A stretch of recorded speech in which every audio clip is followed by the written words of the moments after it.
When Marcus walked through the door that Thanksgiving, he wasn't alone. He was holding the hand of a woman he introduced as his cousin, and I smiled politely, thinking nothing of it. After all, it's Thanksgiving, the day we open our homes to family, friends, and anyone who deserves a seat at the table. I had spent the whole morning preparing the turkey, mashed potatoes, stuffing, green beans, sweet potato casserole, and my famous cranberry orange relish. I had set the table in the dining room with my grandmother's china, the same set my mother used every holiday when I was a little girl. Everything was perfect.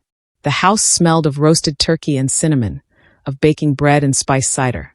The candles flickered gently in the warm afternoon light, and I felt that quiet thrill of satisfaction that comes from knowing your family will sit down and feel loved, safe, and cared for. Marcus, my boyfriend of 5 years, smiled warmly and kissed my cheek. "Happy Thanksgiving, Denise," he said, his voice low and familiar, the kind that still made my heart do that little flutter even after years together. And then he gestured to the woman standing just behind him. "Denise, this is my cousin Tiffany. She just moved to town, and I thought she should join us today."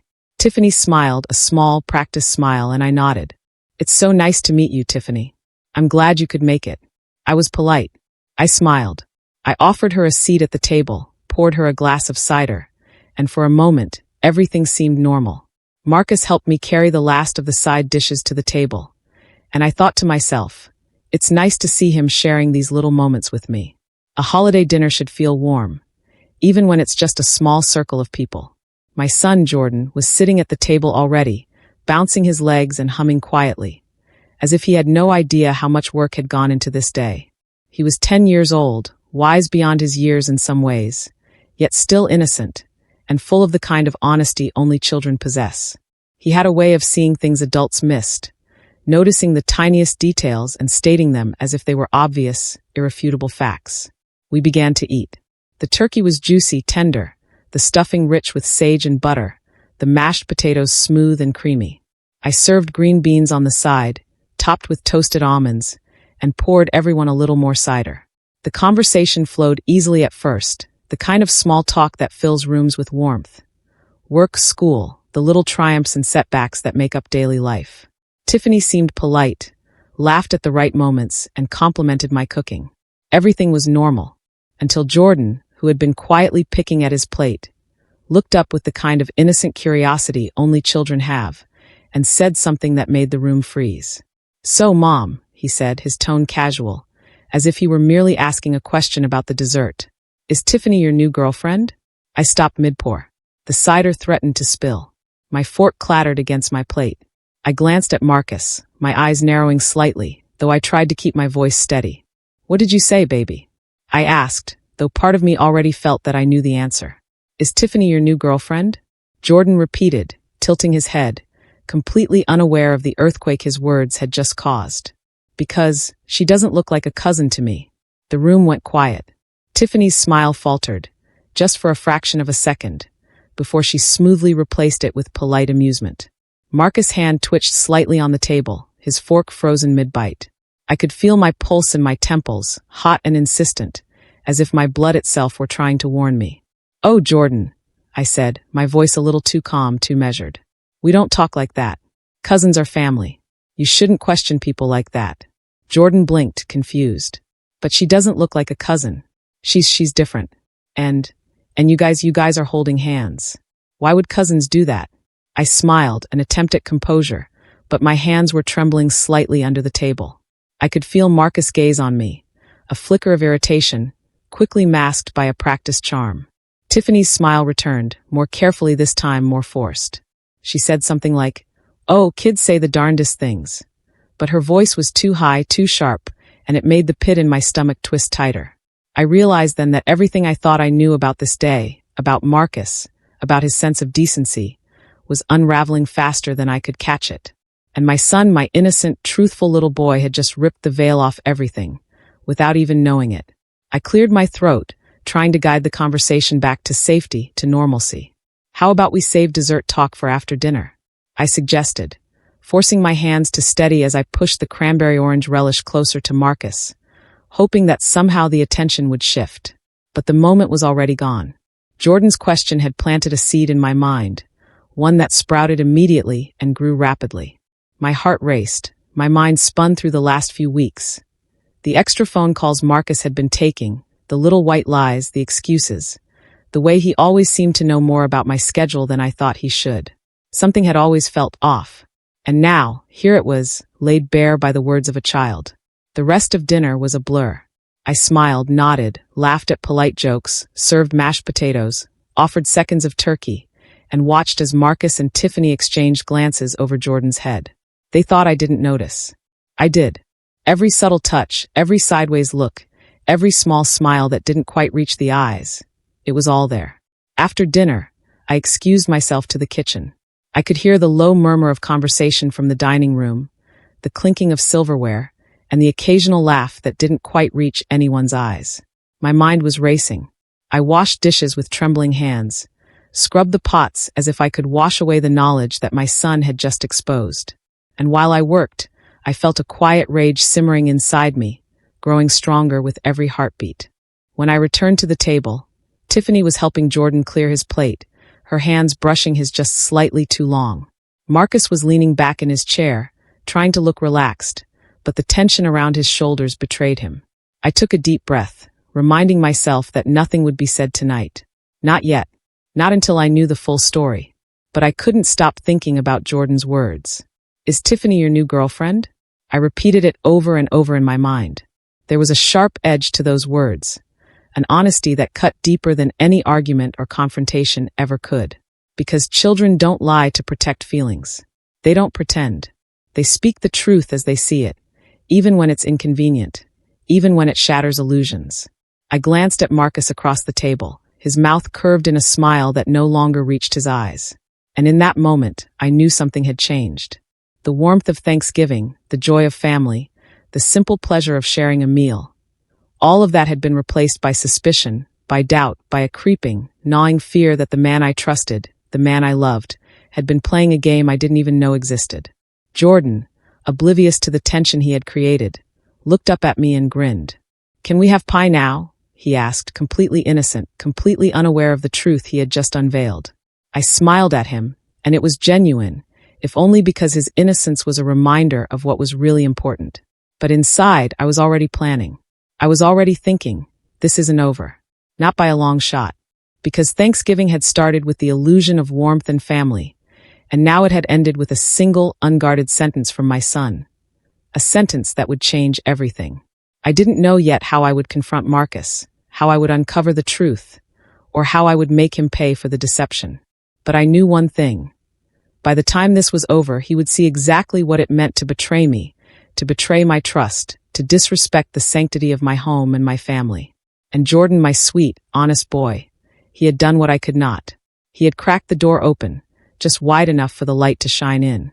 That Thanksgiving, the turkey was delicious, the sides were perfect, and the house smelled of love and cinnamon. But underneath it all, something else had entered the room. The bitter, sharp taste of betrayal. And it was going to change everything.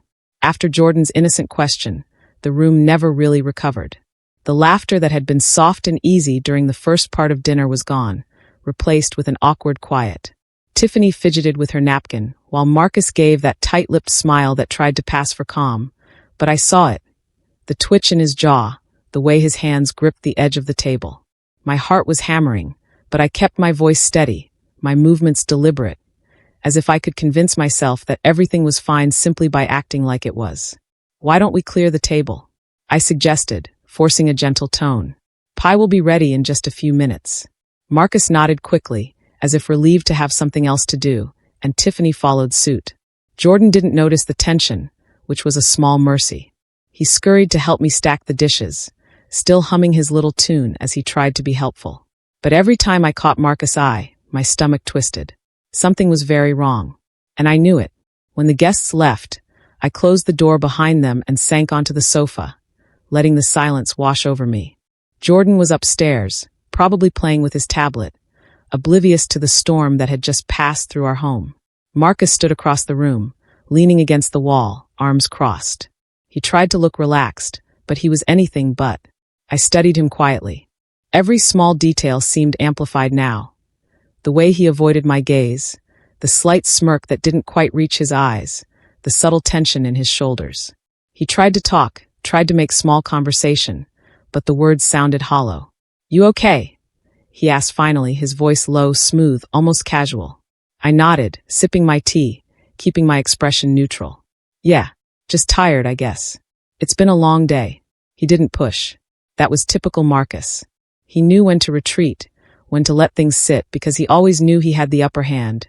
Or at least, he thought he did. But inside, I was unraveling. My mind replayed every little moment of the evening, searching for clues, for signs, for anything that could confirm what my gut already whispered in dread. And as the minutes passed, flashbacks began to emerge, sharp and painful. I remembered the way Tiffany's hand had lingered on his arm while they were clearing plates.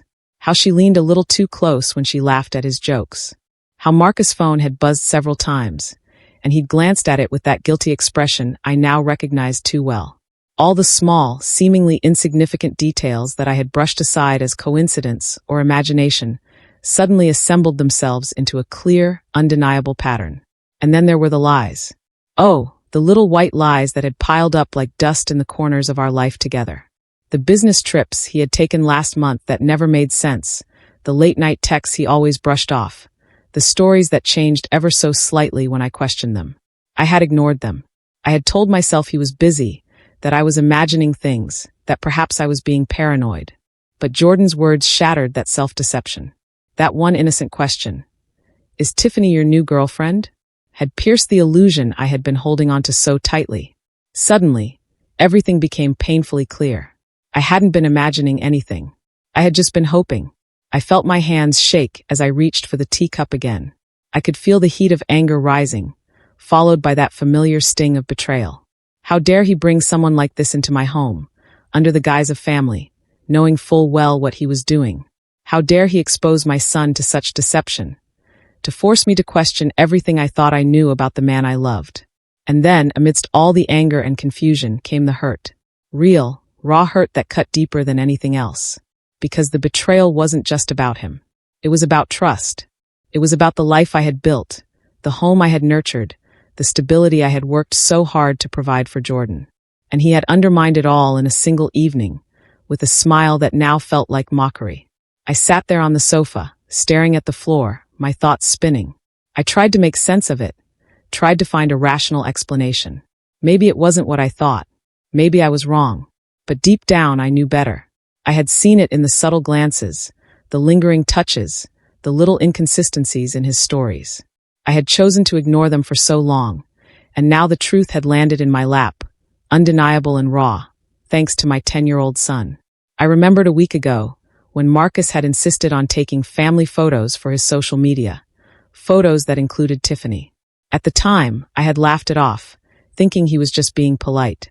But now I remembered how close they had stood, how natural it seemed for them to be together. My stomach turned at the memory. I had been blind, or maybe just too willing to believe the best in him. Then there was the message I had seen on his phone last month, a simple notification from a messenger app. I had glanced at it and seen her name, Tiffany, and assumed she was a coworker or friend. He had smiled when I asked, brushed it off with some harmless explanation. Now, with the context of Jordan's question, I realized the lie had been deliberate, calculated. I leaned back, closed my eyes, and let out a slow breath. I couldn't cry yet. I couldn't yell. That would be giving him the satisfaction. I needed clarity. I needed to see everything with clear eyes before I acted. And then I thought about Jordan, my sweet, observant boy. He didn't understand what had just happened, but he had sensed something off. Children have a way of seeing through facades adults spend years perfecting. He had spoken the truth without realizing it, and for that, I loved him even more. His honesty had saved me the first step of the painful journey ahead, uncovering the deception I had been blind to for so long. I decided to give Marcus the space he wanted for now. He stayed quiet, pretending to watch TV, though I could feel the tension in the air between us like a living thing. I sipped my tea, tried to calm the storm of emotions inside me, and began to formulate a plan. I would need proof. I would need evidence. I would need to see everything laid bare before I confronted him, because when the time came, I wanted the upper hand. Hours passed, the house settling into the quiet that comes after guests leave. The candles burned low, casting long shadows across the living room. I moved silently to the kitchen, cleaned up the last dishes, and felt the weight of what I had learned pressing down on me. Every clink of silverware, every scrape of a dish against the counter, was like a drumbeat, reminding me that nothing would ever be the same. I replayed the scene in my mind again and again. Jordan's question, Tiffany's faltering smile, Marcus' quick glance. Each moment was etched into my memory, sharp and clear. I realized that this wasn't just about a single night or a single person. It was about trust, respect, and the life I thought I had built. By the time I finally climbed the stairs to check on Jordan, the storm in my heart had not calmed, but it had sharpened into focus. I tucked him in, kissed his forehead, and whispered a promise that he didn't need to understand yet. A promise that I would protect him, that I would restore the balance that had been disrupted in our home. And as I sat on the edge of his bed, watching him drift off to sleep, I felt a quiet determination settle over me. Marcus had underestimated me. He had assumed that because I had been patient, because I had been loving, I would be blind to the truth. But I wasn't. Not anymore. The words my son had spoken that night were more powerful than any confrontation, any argument, any attempt at persuasion. They had broken the illusion, shattered the calm, and opened my eyes to a reality I could no longer ignore. And in that quiet, darkened room, with the soft rise and fall of my son's chest beside me, I made a silent vow. I would uncover the full truth. I would gather every piece of evidence, every fragment of proof that Marcus had tried to hide. And when the time came, I would ensure that the man who had betrayed me would see the full weight of his actions. Not through anger, not through revenge that leaves me wounded, but through a precision and clarity that leaves no room for doubt. Because this was no longer just about Thanksgiving, or a stolen moment of honesty from a child. This was about respect, about justice, and about reclaiming the power that had been quietly eroded over years of small deceptions. And Marcus was about to learn that underestimating me had been his first and biggest mistake. That night, as I finally slipped into bed, my mind refused to rest. The words echoed in my head, the truths my son had unwittingly spoken bouncing around like a hammer striking a bell. I didn't know yet how I would proceed, or how long it would take, but I knew the path forward was clear. The investigation would begin tomorrow. And when it did, there would be no hiding from Marcus, no escape from the consequences of his choices. For now, I let the silence of the house settle over me, let the darkness of the night wrap around my thoughts, and let the first spark of calculated determination ignite. Thanksgiving had come and gone, leaving behind more than a few empty dishes and a lingering scent of turkey. It had left behind a truth that could not be ignored, a truth that would guide every decision I made from that moment forward. And I was ready. The morning after that Thanksgiving, I woke up with a clarity I hadn't felt in years. The quiet betrayal of Marcus' presence, and my son's words, had settled in my chest like a stone I could no longer ignore. I made coffee, sat at the kitchen table, and stared at my laptop, realizing that it was time to stop pretending. It was time to see the truth for what it really was. I began small. Social media. Marcus was meticulous about the image he portrayed online. Happy, devoted, charming. But now, every photo, every comment, every tag seemed like a potential clue. I started scrolling, carefully, not making a sound, taking notes as I went. And that's when I noticed it, the subtle patterns, the details I'd missed before. Tiffany appeared frequently in his posts. Not in the group pictures he shared with friends. Those had been staged, of course. But in the candid shots, the ones that seemed almost accidental. They were subtle. A hand resting on a shoulder a second too long, laughter shared in the corner of a photo, captions that hinted at closeness with words like, my favorite person, or can't wait to see you again, without any explanation. I remembered the polite smile Tiffany had worn at Thanksgiving, the practiced laughter, and the way she had leaned just a little too close when Marcus spoke. At the time, I'd brushed it off. She's just being friendly, I had thought. But now, looking at these posts with the full weight of suspicion, it was clear. Friendly didn't begin to cover it. Next, I turned my attention to his phone. I didn't want to invade his privacy, but years of shared trust had been broken in a single evening, and I knew I needed to know everything. I had access to our shared account. Nothing hidden, nothing private. Just the information he had been careless enough to leave exposed. Messages. They were short, innocuous to anyone else, but with context, they were devastating. Can't wait to see you tonight. Had the best time today. Missing you already. All sent to Tiffany. All timed suspiciously during moments he claimed to be busy at work or spending time with me. I felt my hands shake as I read, reread, and documented every message. The casual ease with which he had been living this double life made my stomach turn. This wasn't a fling, it was a pattern. A calculated, repeated choice. And then, the unexpected message arrived. Not from Tiffany. Not from Marcus. But from someone else, someone who seemed to know everything. It was a direct message on social media, a private message, and it simply said, "Be careful. She's asking questions. Marcus doesn't want you to know the truth." My heart stopped. I had no idea who the sender was, but the timing, the way it landed in my inbox that morning, told me everything. Someone was trying to warn me. Someone knew that Marcus' carefully constructed facade was about to crumble. I felt a mixture of fear and exhilaration. Fear, because I realized just how deep the deception ran.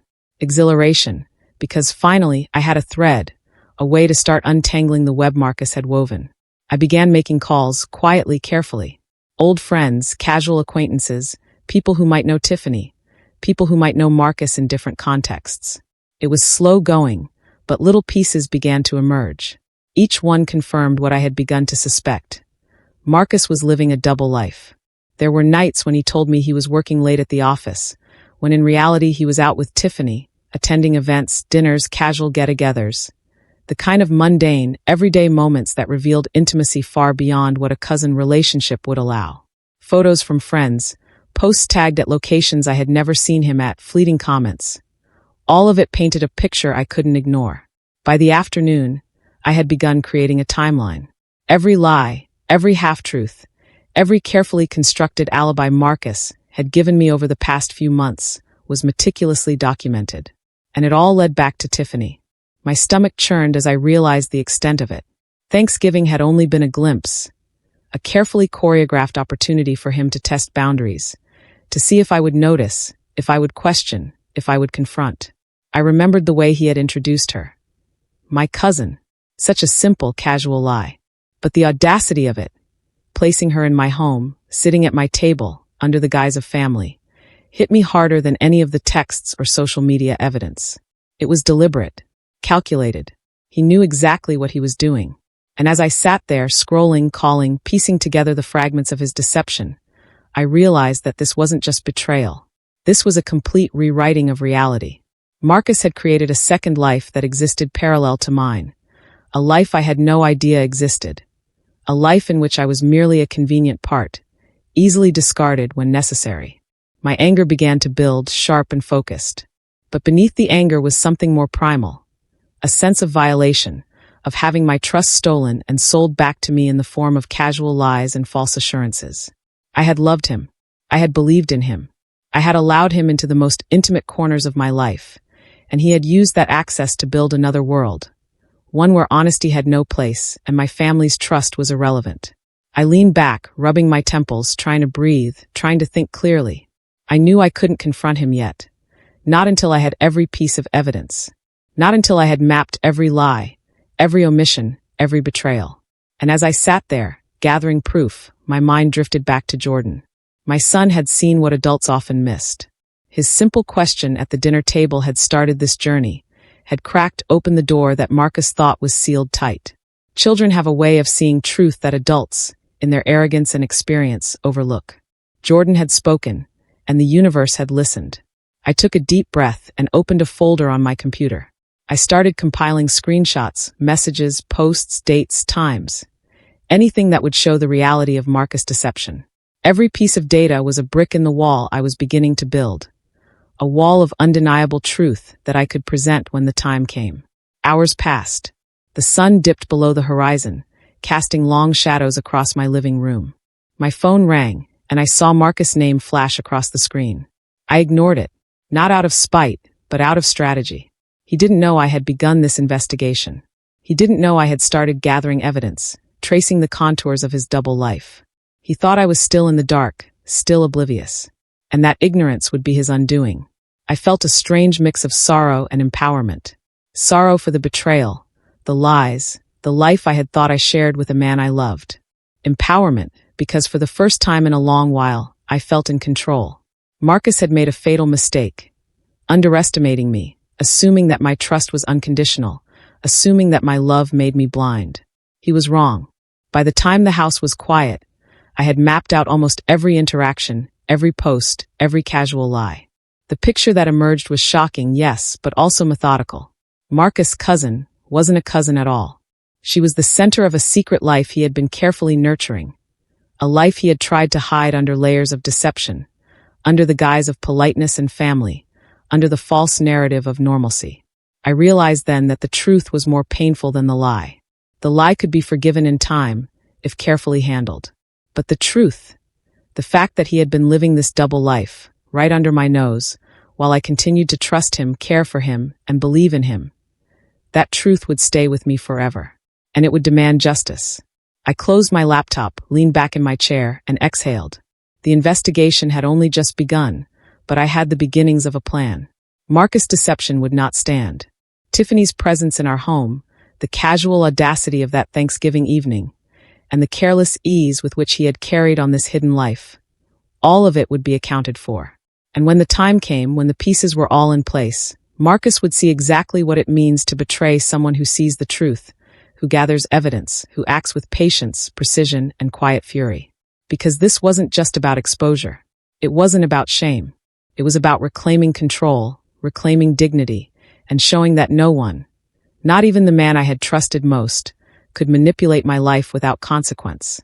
I looked out the window at the fading light, my mind already racing through the next steps, tracking his movements, understanding the extent of his deception, preparing for the confrontation that would inevitably come. Thanksgiving had been the catalyst, Jordan had been the messenger, and I was now the orchestrator of the next chapter, one in which the truth would no longer be hidden, and Marcus would finally have to face the reality he had created. I didn't know yet how he would react, or how long it would take, but one thing was certain. The hidden truth was no longer hidden. It had been revealed, and nothing would ever be the same. The next morning, I woke to the sound of Jordan's small feet padding across the hallway floor. He appeared in the doorway of my bedroom, rubbing his eyes and holding his favorite blanket like a shield. "Mom," he said softly, hesitating, "can we talk?" I sat up in bed, instantly alert. Something in his tone made my stomach twist. He had always been sensitive, perceptive, and unusually observant for his age. And right now I could tell he had noticed more than he should have. More than any child his age should notice about the complexities of adult life. "Of course, baby," I said, my voice calm, steady but gentle. "Come here." He climbed onto the bed beside me, curling up against my side. I wrapped an arm around him, feeling the weight of his small frame and the vulnerability in his eyes. "What's on your mind?" I asked. He hesitated, glancing toward the closed door before speaking.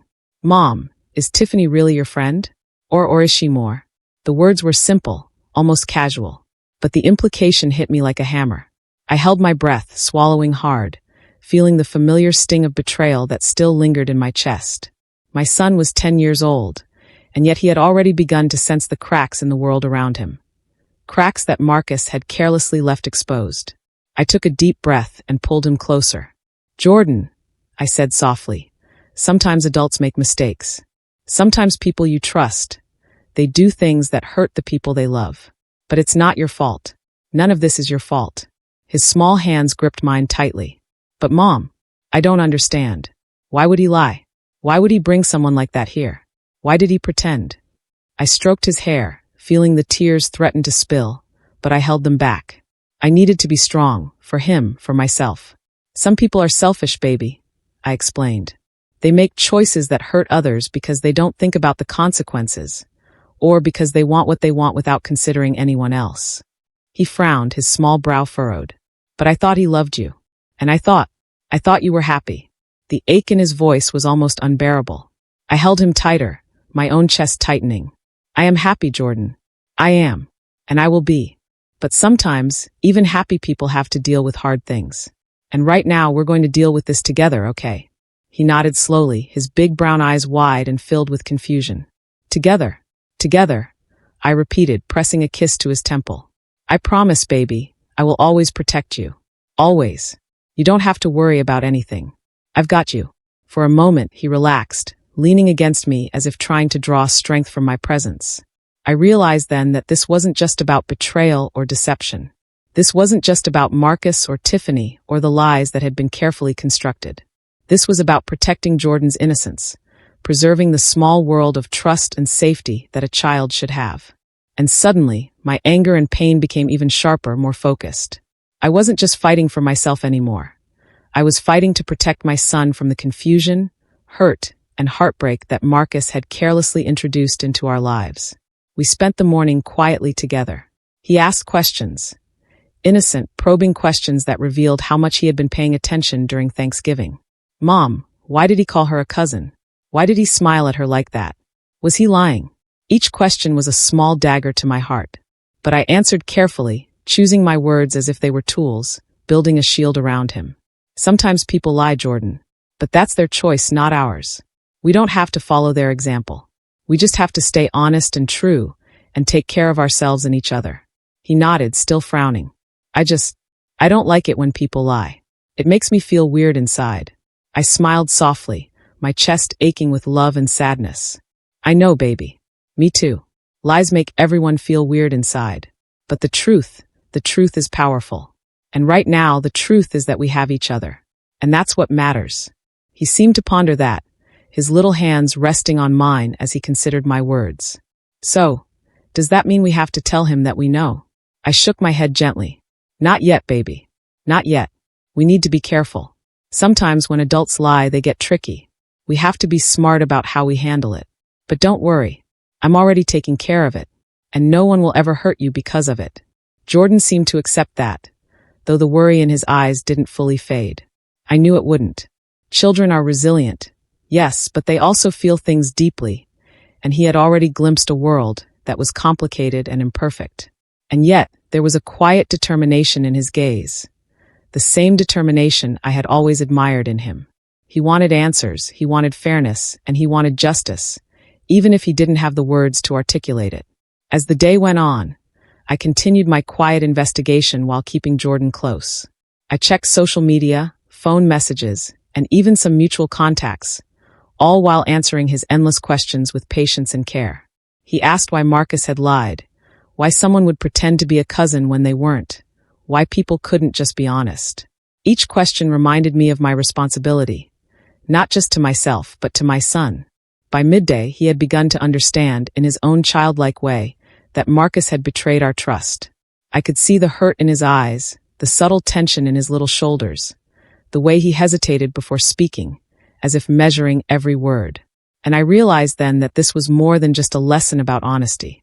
This was about protecting him from the kind of emotional manipulation that could shape him in ways I didn't want. I took a deep breath, feeling the weight of that responsibility settle over me. I was not just a woman betrayed. I was a mother whose child had glimpsed a version of life that he shouldn't have to see. And I made a silent vow.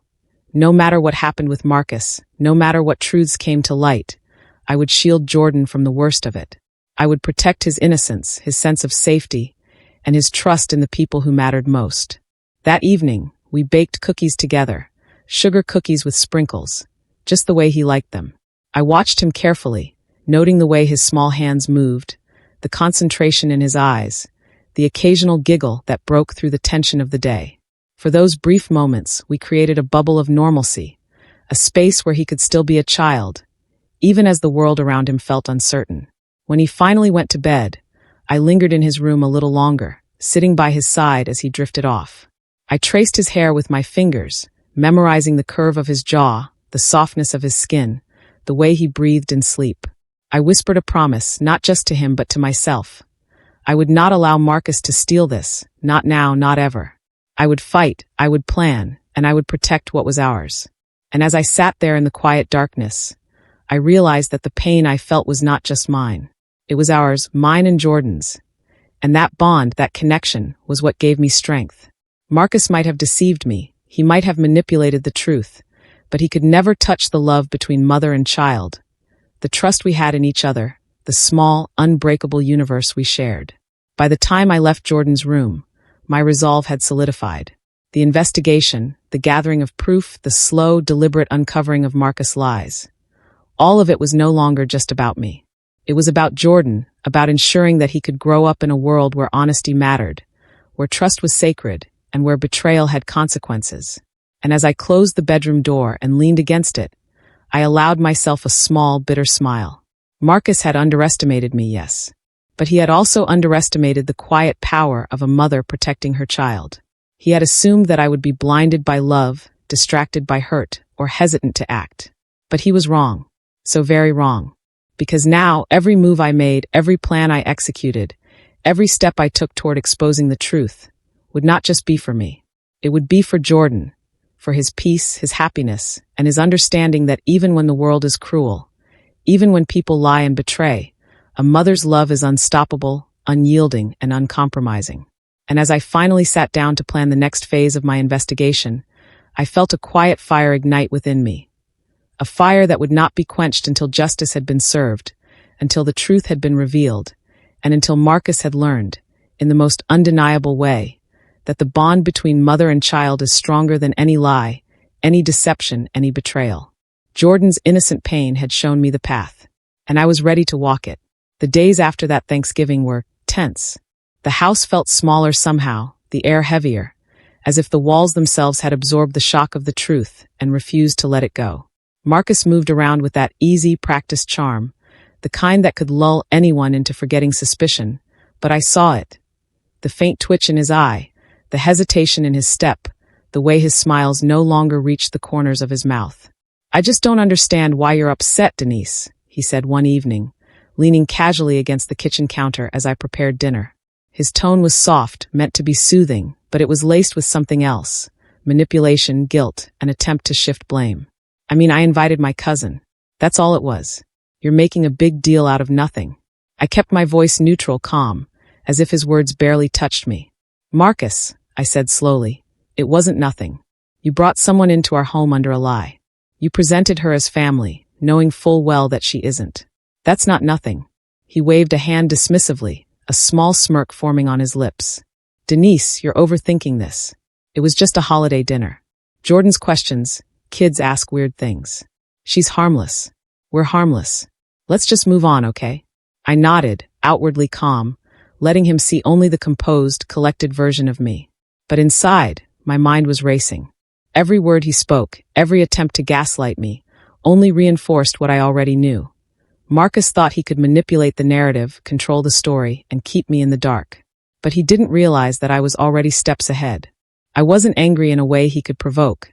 I was calculating, patient, quiet, observant, dangerous in the way only someone who has been deeply hurt, yet refuses to crumble, can be. Over the next few days, he tried every tactic in the book. He whispered apologies that sounded rehearsed. He praised my cooking, complimented my looks, leaned close as if intimacy could replace honesty. He even attempted the classic guilt trip. "Denise," he said one night as we sat on the sofa, "I've been under a lot of pressure lately. Can't you just let this go? We've been together for years. Don't let a silly misunderstanding ruin us." I took a slow sip of my tea, keeping my expression neutral. "Marcus, it's not a misunderstanding. It's a choice. A choice you made. And choices have consequences." He tried again.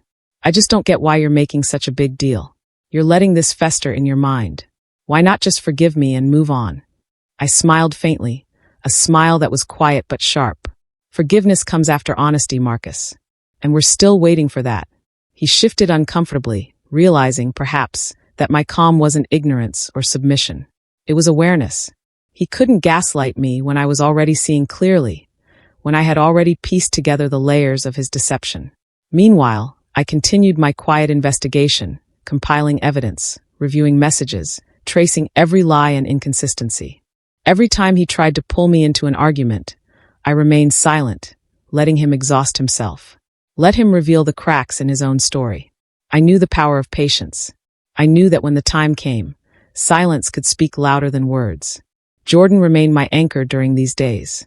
He sensed the tension, of course, but he also saw the way I navigated it. Firm, calm, protective. He began to understand that while adults sometimes lie and manipulate, there were ways to recognize the truth, to hold on to it, and to protect yourself. He asked fewer questions now, but I could see the processing in his eyes, the internalizing of lessons I hadn't yet fully articulated. And in that, I found a strange solace. Marcus tried subtle manipulation too. He'd leave his phone in plain sight, hoping I'd react. He'd mention Tiffany in casual conversation, as if testing me, seeing if I'd overreact. He even asked questions like, "Do you really think I'd do something like that?" I thought we had trust between us. Each tactic was meant to destabilize me, to create doubt, to make me question my own observations. But I had already seen the truth. Each attempt only fueled my resolve, sharpened my focus, and reminded me how carefully I needed to plan the next steps. One evening, he tried something different. He left a note on the kitchen counter, a thinly veiled apology, dripping with guilt, meant to evoke sympathy rather than accountability. I read it slowly, savoring every manipulative word, then carefully folded it and placed it in a folder I had labeled evidence. I wanted every move, every attempt at deception, to be documented. One day, he would see how carefully I had been observing, how methodical I had been, and there would be no escape from the consequences. Despite his efforts, I remained outwardly calm. I laughed when appropriate, maintained eye contact, and played the part of the composed partner. But behind that calm was a storm, a quiet, strategic fury, focused and deliberate. I began to imagine the day I would confront him, how I would reveal the truth, and how I would do it in a way that left no room for excuses. During this period, I also began to consider the emotional implications. Marcus had tried to manipulate me, yes, but he had also underestimated the impact of his lies on Jordan. My son deserved a mother who would not just confront betrayal, but dismantle it with precision. I thought about how I could shield him from the worst of the fallout, while still ensuring that Marcus faced the reality he had created. Protecting Jordan became part of my strategy, not just emotionally, but as a moral compass that guided my decisions. Every day, I noticed small signs that Marcus was becoming impatient. He would glance at my laptop with curiosity, try to engage me in longer conversations, even attempt casual touches that were more invasive than affectionate. Each move was predictable, and each move I anticipated. I didn't react impulsively. I watched, recorded, and cataloged. I let him expose himself. The more he tried to control me, the more evidence I gathered. The more he thought he had power, the more I cemented my own. I spent hours thinking about Tiffany, too. She had been complicit in his deception, whether knowingly or unknowingly. She had played her part in the small charade he had orchestrated, smiling politely at Thanksgiving, laughing at the right moments, creating the illusion of innocence. But I knew better. I understood the dynamics now, the careful dance of manipulation and secrecy that Marcus had perfected.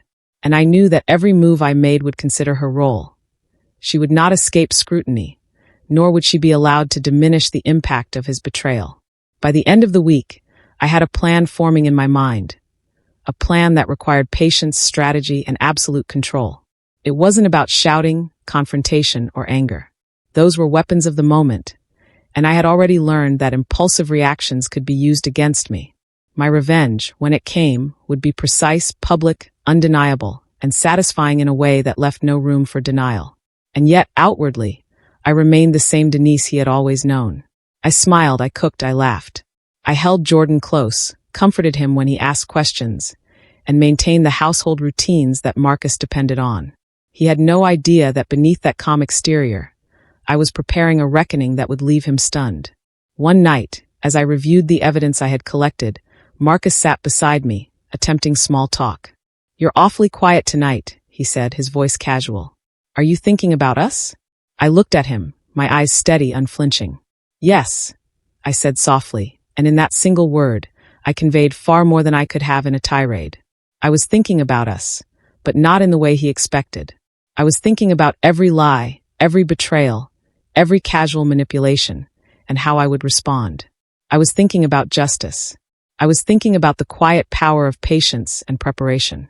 Marcus tilted his head, a faint frown crossing his face. He didn't understand.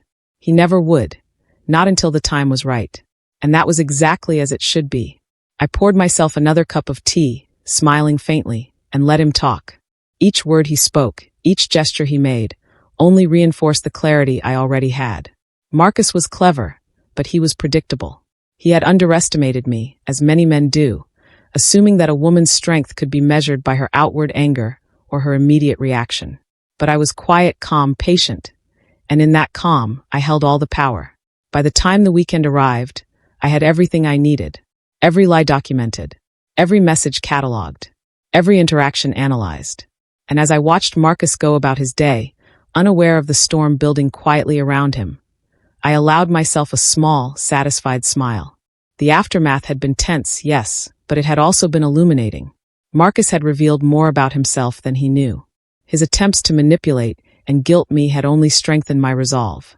And as I sat there reflecting on the week's events, I realized something profound. Revenge was not just about exposing him. It was about reclaiming my power, asserting my dignity, and protecting my son. It was about showing, without a doubt, that betrayal would not be tolerated, that deception would not go unpunished, and that a woman who had been wronged could strike with quiet, devastating precision. Marcus had tried to control the narrative. He had tried to gaslight me, guilt-trip me, and wear me down. But he had forgotten one thing. I was no longer the Denise who trusted blindly, who hoped for the best, who ignored small signs in favor of love.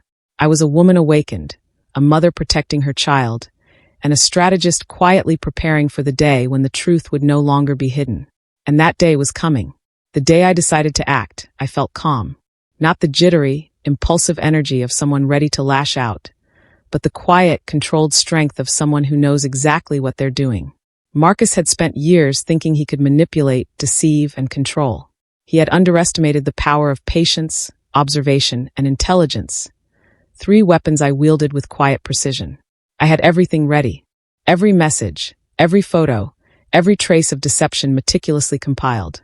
My evidence folder had become a chronicle of betrayal.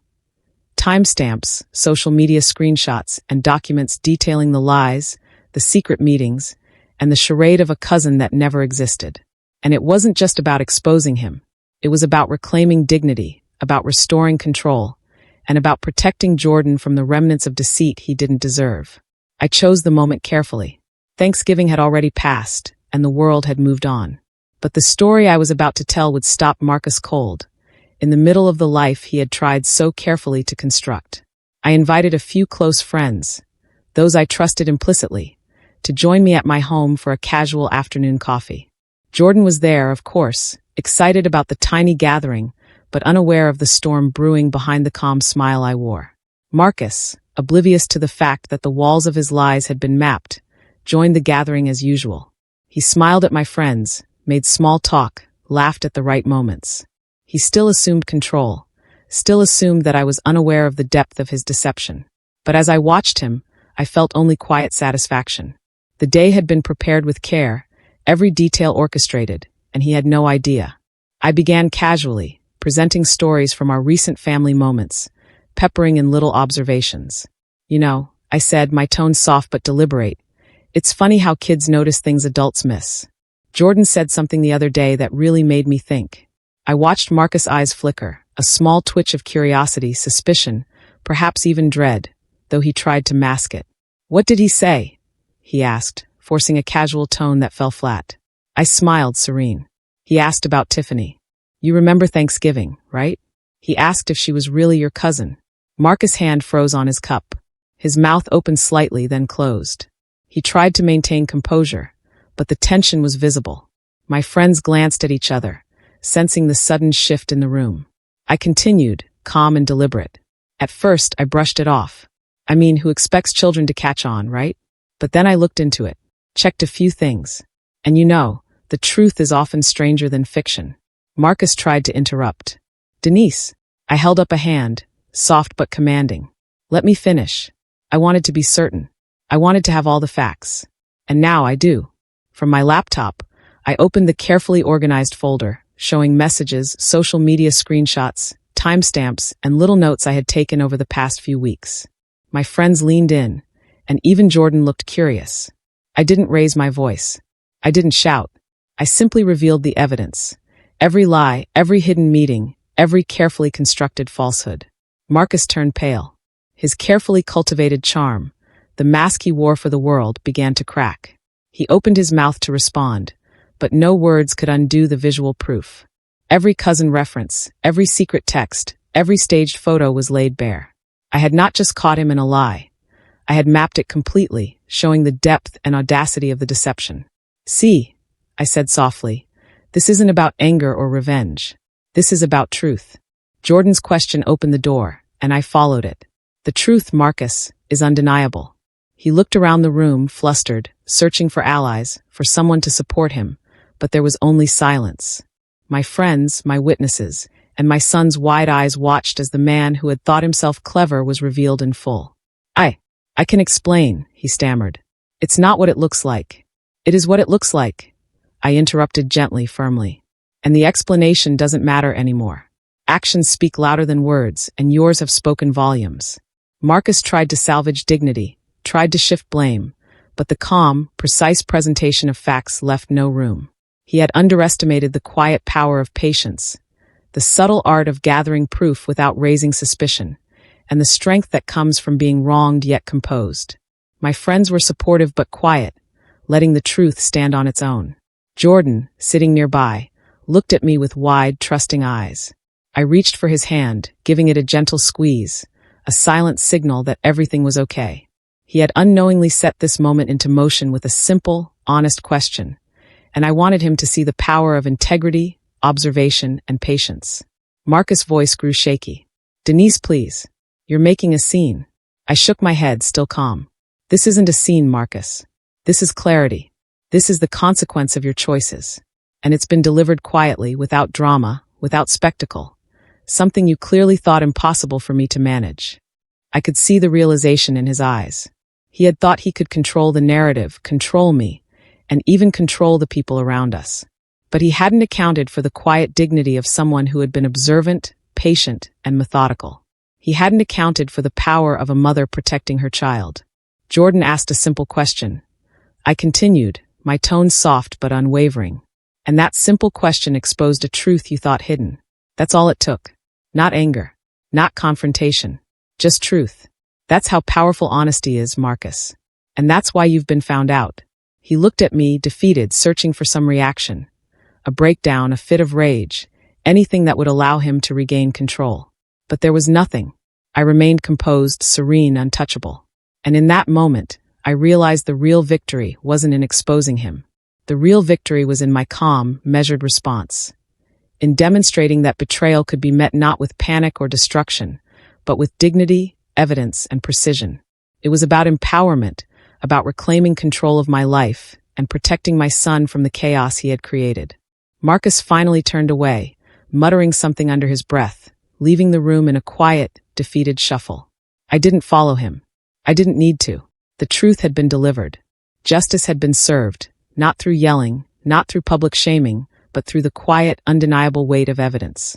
I looked around the room at my friends, at Jordan, at the calm space we had created together.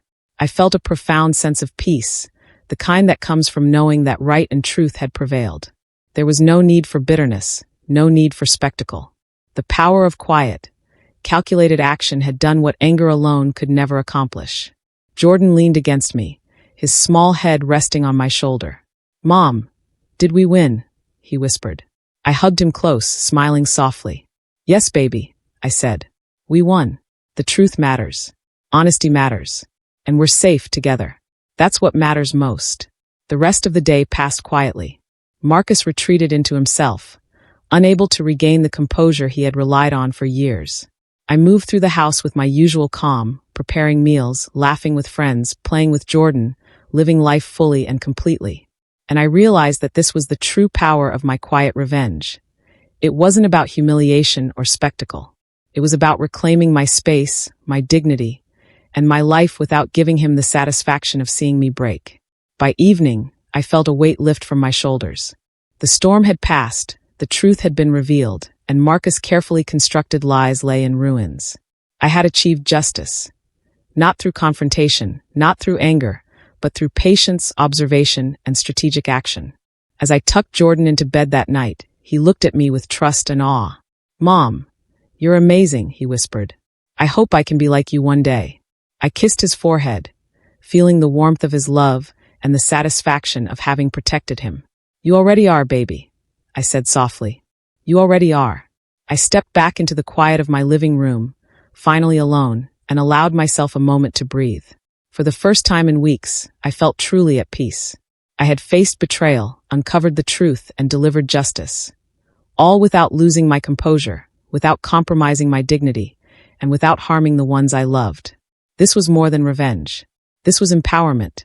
This was reclaiming life, trust, and peace. And as I looked out the window at the fading light, I knew one thing for certain. I would never allow anyone to underestimate me again. Marcus had learned the hard way that betrayal has consequences. And I, Denise, had learned that true strength lies not in anger, but in quiet, deliberate, unstoppable resolve. And that, at last, was victory.